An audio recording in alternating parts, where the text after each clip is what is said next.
هسان کاری نو جبو کامپین پنابرین روجاوای کردستان این لهولیر دیمنن تین کرن. جه دسپیکا بریار و ریکارن وزارت تندرستی و وزارت نافخوی یعنی حکومت هریما کردستان جبو روبروبونا ویروس کرونا لکامپین پنابرانشی او بریار و رینما دهاتن بجی کرن لینها هن بریار نو هاتنه درخستن و گلک آسانکاریشی جبو پنابران هاتنه کرن. سنووری هەولێر وە قۆناغی دۆمان کە ئێستا لە جێبەجێکندا لە بۆ ماوەی 2 ڕۆژە دەستمان پێکردیا ئەویش بریتی وە لە ڕێگەپێدان بۆ پەنابرانێک کە لە دەرەوەی سنووری کەمپەکان نزیک لە سنووری کەمپەکان کرێکارن یانەوەتە لە کۆمپانیایەک یانەوەتە لە شەریکەیەک یان کارمەندن لەو شوێنانە کە ئیشەکەن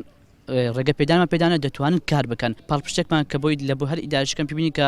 فعلەن ئەو کارمەندە لێرە کارمەندە لۆی بتوانین ئەماهەنگەی لەگەر برادرانی ئاسایش بکەین بتوان لە کەمپەکان دەرچن تەبیع دەرچوونەکە 6 ساعت هەفتی بەیانی هەتا هەفتی ئێوارەیە قۆناغی سێم بریتە لەو قۆناغێکەوە دوای ئاسای بوونەوەی باردۆخەکان نەمانی مەترسی لەسەر مەترسی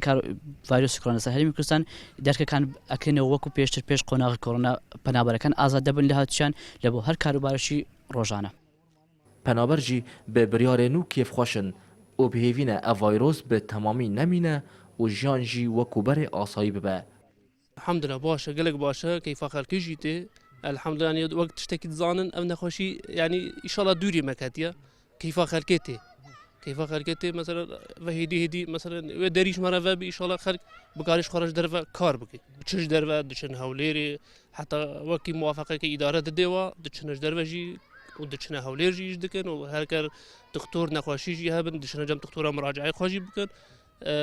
يعني موافقه وهي دشن كارن بچن ان شاء الله هدي بابي او تشنامين جامعاتنا ام خودبين الخلق كردستاني من خود پنابر مندي اما جي دگل وانا دكوانا قدانت اما جما او قدانت ام الحمد لله زور باش بو وقتی ام خودتين تماشي لدولت اوروبيت كان او دولت بيشكتي قتشل سريواتنا وان تبع علاجي ام زور سباسيا حكومه اقليميه دكن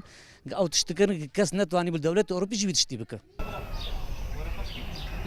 بدهان کمپین پنابرین روجاوای کردستان لهریما کردستان هنه اوج دسپی کاراکاندنا قدخه چونوهاتن جبور و بروبونا ویروسا کرونا